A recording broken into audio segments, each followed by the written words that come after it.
எங்கள் வீட்டில் இந்த மாதிரி பழைய கார் இருந்துச்சு, அதை தூக்கி போடுறாங்க. நான் சொல்கிற மாதிரி பண்ணுங்க. ஃபஸ்ட்டு இதை கழட்டிக்கலாம். ஸ்க்ரூ ட்ரைவர் வச்சு கழட்டிக்கலாம். இந்த மேல் பாகம் கழட்டிக்கலாம்.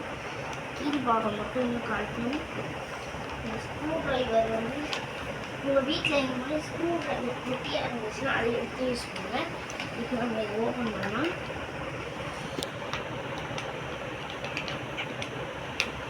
இதுக்குள்ளே ஓப்பன் பண்ணணும். இங்கே நம்ம மாட்டி வச்சுருக்கோம், அதெல்லாம் ஓப்பன் பண்ணிப்போம்.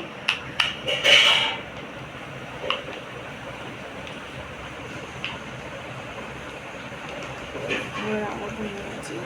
நீங்கள் ஓப்பன் பண்ணி பார்த்தீங்கன்னா இந்த மாதிரி ஒரு செட்டப்பாக இருக்கும். இதை வந்து எனக்கு இது என்ன பிரச்சனைனா, ஃபஸ்ட்டு எந்தளவு ஒயர் கட்டாக இருக்குன்னு பாருங்க. இந்த மாதிரி ஒயிட் கலர் ஒயர் நீங்கள் பார்த்தீங்கன்னா யோசிக்காமல் தொட்டி எடுத்து நீங்கள் சால்வ் பண்ணுங்க. இல்லை இது வேணும்னா சால்வ் பண்ணுங்க.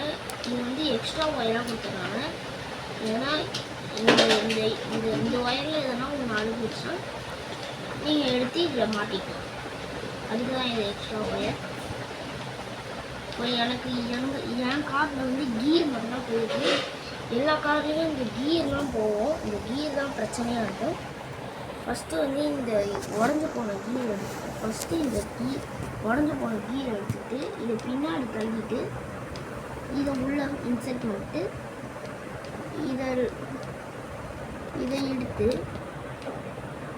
இப்படி நல்லா ஃபிக்ஸ் பண்ணிட்டீங்கன்னா முடிஞ்சுது. கீர் சுற்றுறது பாருங்க, கீரை சுற்றுற அதுவே டயர் தானாக சுற்றும். இது பாருங்கள், கீர் ரொம்ப டைட்டாக அழுத்திடாதீங்க, லைட்டாக லூஸ் விடுங்க. பார்த்தீங்களா, இதுவாகிடுச்சு. லைட்டாக ஃபெவிக்விக் போட்டு ஒட்டிட்டிங்கன்னா இந்த மாதிரி பதத்துக்காயிடும். அப்புறம் நீங்கள் இந்த மாதிரி பிடிச்சி ஆட்டிக்கலாம். அப்புறம் அது எப்படி இருந்துச்சோ அதே மாதிரி அசம்பிள் பண்ணணும். எனக்கு இந்த அசம்பிள் பண்ணுற வேலைலாம் ரொம்ப கஷ்டமாக இருக்குது.